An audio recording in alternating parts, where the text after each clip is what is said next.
Hey there, I'm Lance and I'm a gamer. I'm Sam and I'm a non-gamer. And we are Love to Hate, where we try to help gamers find great games to play with non-gamers. And today we're taking a look at Disney Animated by Funko Games.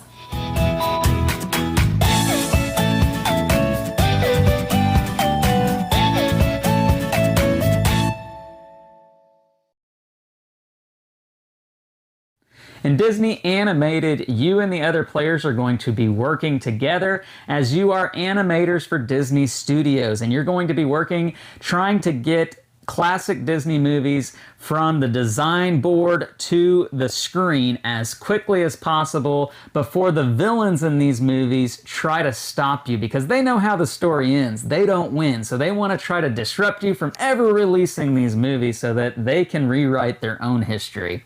The movies in this game are going to be Snow White, Fantasia, 101 Dalmatians, Alice in Wonderland, and Aladdin. So some classic Disney movies that you and your kids and everybody else are going to know and enjoy with this particular game.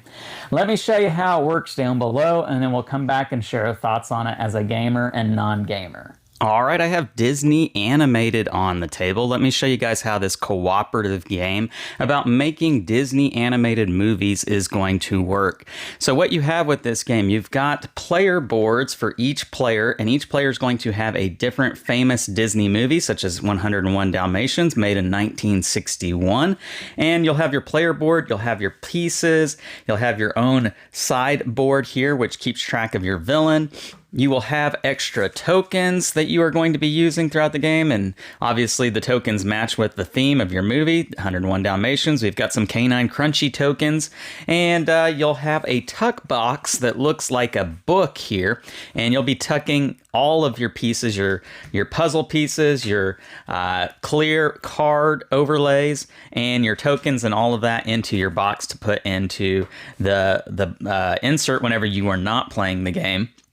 There's also a central board out here, and there's lots of components on it. You've got these cards over here that are going to be used as you try and match symbols. You've got the ink and paint tokens over here. You've got your villain boards, and you've got your action selection boards and your round marker over here. Now, as I mentioned, this is a cooperative game, and you will be working together to try and put your movies out. You need everybody to create their own movie before you reach the deadline, which is round 13, and your villains in the movies that you're creating are going to be working against you, creating calamity, and you will have to resolve those effects. Otherwise, you will not be able to make your movie before the end of round 13. So that's the idea with this game. Let me show you how a round is going to work. So on your turn, you are going to select one of these action tiles out here and perform that action at the strength which it is next to. So for instance, if I did the background action here, I would get a strength of 4. And after you do your action, then these tiles are going to slide over, and that's going to be how the tiles change as far as their strength goes. So let me explain the different actions and what they will be doing for you. I'm going to start here with animation first. So if I take animation 2, what that's going to do for me is I'm going to get to draw cards from this deck. If the strength of animation is on 1 or 2, then I only get to draw 1 card. If it's on 3 or 4, I'll get to draw 2 cards, and if it's all the way here on 5, then I'll draw 3 cards. What these cards are going to be good for, they're going to have icons on them. As you can see, lots of inspiration and grit. And I'll be using these cards to be able to take care of calamity, which I'll show you here in just a second, as well as doing some of these actions down here for my characters. Whenever I get them out on my board, they'll give me special benefits to be able to do. These will also come in handy whenever you are trying to get rid of your villain, as you'll need certain icons there. Generally, just basically the cards let you do other things when you've matched up the icons. Any cards you discard will go here in the discard pile. So that's the animation action. It's very simple. Ink and paint is also very simple.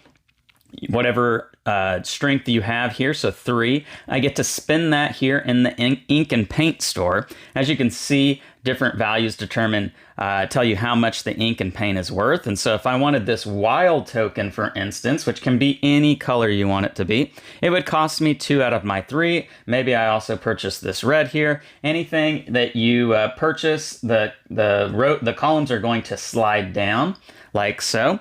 And if there were ever a time to add ink and paint back to the supply here, you would simply pick which spots you want to put them in. But anyhow, you can hold on to this ink and paint, which will be used whenever you need to make your characters. So Anita here, she requires blue and white. Pongo and Perdita require black and white. And Roger requires green and black. And you'll need those colors whenever you are ready to spin and get them out here when you are doing the background action. So let's talk about the background action here.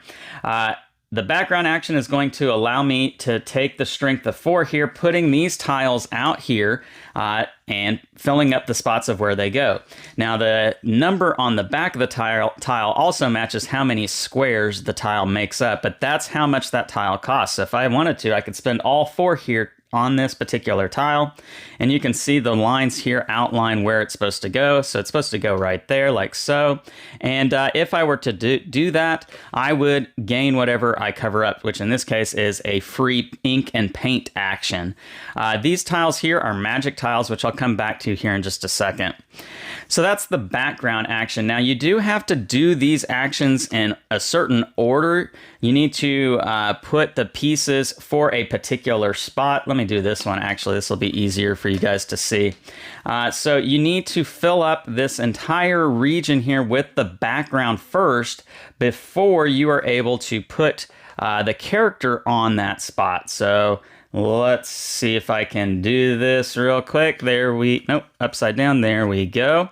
And I have that entire region filled up for Anita here. And later on, when I have the blue and white ink, I can spin that to get Anita to be on her part of the scene here.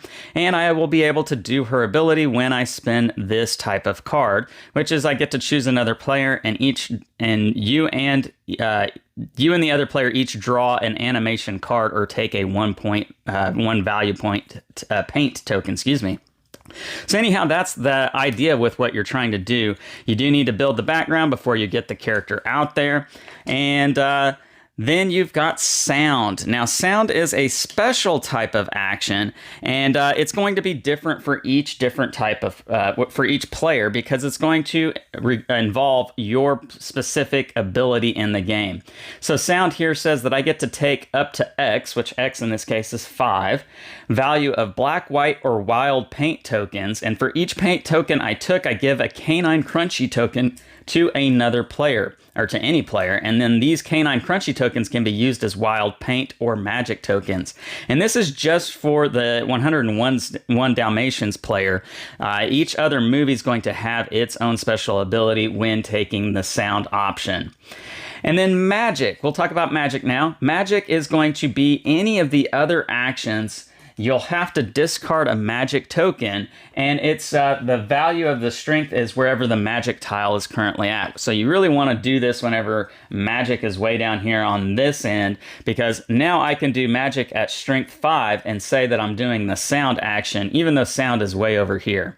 Whatever action you end up doing after you do the action, again, everything will slide down following the arrows here, and this tile, the one that I just did, will go to the front of the line, and then it would be the next player's turn. And after all players have gone, then you'll come over here and look at the calamity cards. I don't know if you can see them. They're way up at the very top there. Those cards with the numbers on them tell you how many calamity cards are going to be coming out, and that changes depending upon how many players there are in the game. You'll set that up at the beginning of the game, so you'll know how many calamity cards are coming each time. But these cards, and there'll be more cards in the deck if you have more movies involved here, they're going to show you certain things, such as this card here. You're going to need to spend a camera to be able to resolve this calamity. You'll need to discard a white ink to resolve this calamity, or a black ink, or an inspiration. And then some cards just cannot be removed. They're just going to stay there. You have to deal with it.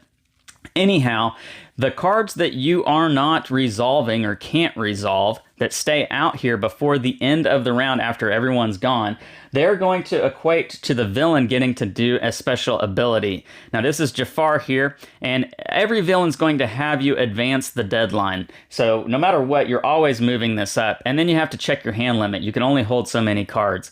But then whatever calamity cards you did not resolve, they are going to equate to doing the villain ability. And so in this case, collectively discard one magic token. So somebody in the group has to discard the magic token. And if you cannot do it, then you're advancing the deadline again.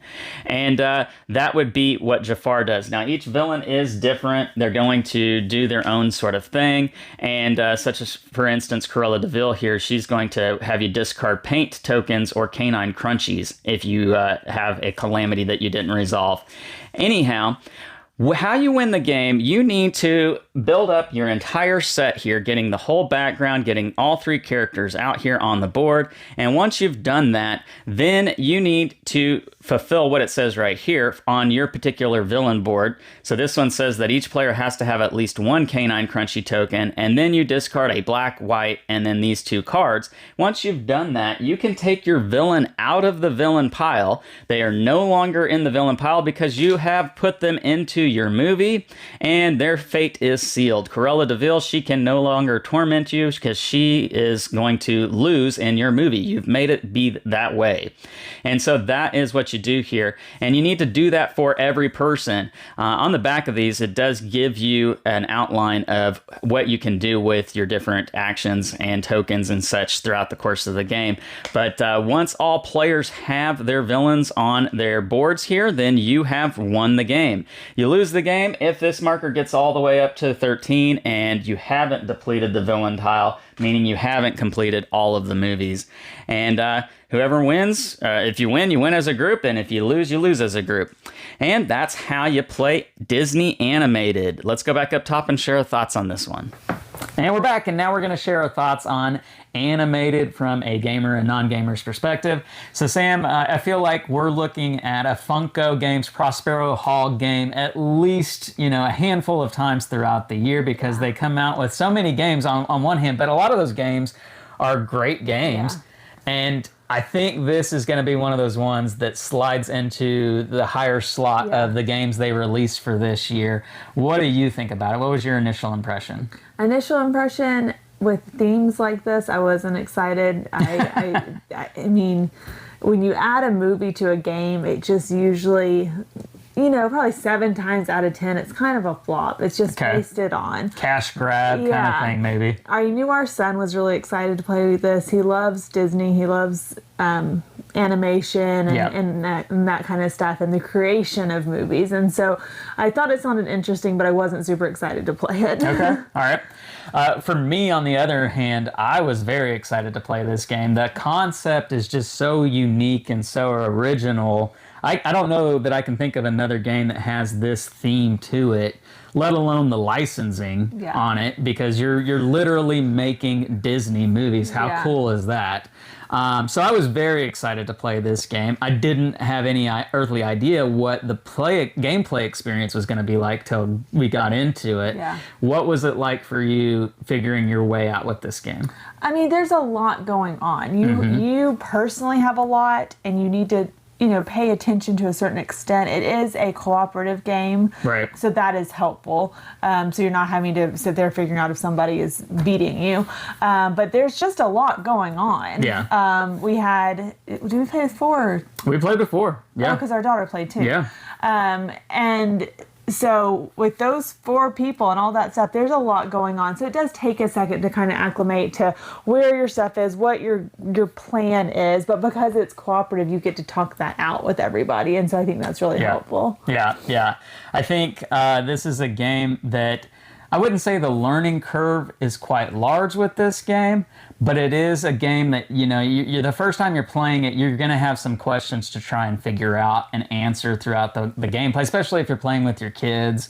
I think you're going to have to, stop and say, okay, so this is what we're doing here, and you want to watch out for this, and just some things to understand. Yeah. But I think as you kind of play this game and everybody starts to figure out the moving parts with it, I think your second, third playthrough of this game is going to be a lot smoother because it is still a family weight kind of game. I don't Yeah. think it's a super heavy game. I think there's just a lot of elements to it. Right. Yeah. There's, like I said, there's a lot of moving parts, a lot of Yeah. elements to it, and it can be slightly confusing, I would say. But I feel like the thing about this game that really stands out is that it always teeters on the edge of, I don't know if we're going to succeed. Yeah. And so there's this tension wrapped up with it, but it's never so much that it just feels like we've got no chance. Yeah. Why are we even trying? You have that sense of hope, but you also have that sense of urgency of we've got to move. We're not going to make it. We're Yeah. not going to get this movie out on time if we're not making more progress than Yeah. we are. So there's that sense of excitement with this game for sure. Talk about, for you, Sam, what was the fun factor like with this game? Yeah, I mean, as I was saying, there's so many elements. They're really interesting. I mean, it's really Yeah. cool to put. You have puzzle pieces that make a scene, and then you have these clear Cards, transparent cards yes, that go on top of it that adds the animation. I mean, it really does. You have a sense of what it's like, a very, very small sense of what it's like to put elements on top of each other to develop create a a movie. movie, yeah. And I thought that was really cool. They did a really good job with that, and it is what it says it does. It is animated. And I think, again, going back to there's a lot of moving parts, I think once you start to understand Yeah. how the theme ties into the mechanics, Yeah. it becomes intuitive. Yeah. It doesn't seem like that at first. But And everybody has their own role in the game. Mm-hmm. And so once you start playing together and talking and figuring out how each person is going to play their role, each person has like little things that they can do that nobody else can do. And once Yeah. you put that together, it becomes much more. there's Yeah. a lot of teamwork involved Yeah. in working together Yeah. to really Yeah. make it succeed in I this game. definitely think our 11-year-old understood it. Our 9-year-old was very close to needing little assistance. Yeah. So let's get to pros and cons for animated and talk about the things for you, Sam, that stood out as a non-gamer with this game. So what works for you with this one? I mean, I think just all the elements and all the what am I trying to say? Components. Yes, the components are just very well done. Yeah. And putting the layers on top of everything, I think they just did an excellent job, and they created the game exactly how you would expect it to be. Yeah, if you asked me, does Funko Games make highly well-produced games? I would say yes. But this one seems to be another level above what what they typically do. And so this may be one of the most well-produced games I think Funko Yeah. Games has come out with, just because of the different types of components you have Yeah. with this game. The different, like Sam said, the different, not polyominoes, but they're like puzzle pieces, I Yeah. guess. And then the transparent cards that go on top Yeah. of it, and everything else is just top-notch Yeah. with this game. What else stood out to you in a good way? I mean, I really like that it's cooperative. I think it would score lower for me if it wasn't, just because Yeah. I just think that adds to the enjoyment. Disney, you're probably going to be playing with kids. I think the cooperative aspect just works better. Yeah. I think this is like one of those games that they were like, how can we make the perfect family game Yeah. that feels like, Disney? And Yeah. this is that. So yeah. 100%. Some things that I really enjoyed about it, like I mentioned earlier in our thoughts video, is that there's this tension that really is played out through the entire game. Yeah. From beginning to end. It feels like, we've got to be making good choices here to make sure we make the mark and getting these movies out. So you don't ever feel like the game is too easy, and you don't ever feel like the game is extremely too difficult. Yeah. It has that right level of difficulty with the game. So I really enjoy that. Anything about it that doesn't work for you so great? I mean, I think this is pretty nitpicky, but the puzzle aspect to it was very difficult to fit in. I think all of Okay. us had a hard time Yeah. fitting it in. Again, that's very nitpicky. Other than that, I think that it's very well made and it was enjoyable, and I can't really think of a negative that comes to mind. The only thing I can think of is, the box says 20 minutes per player. And 4 players, I mean, that's an hour and 20 minutes, but which for most people, you're going to hear that if you're watching board game videos on YouTube, you're probably thinking, well, that's not too long.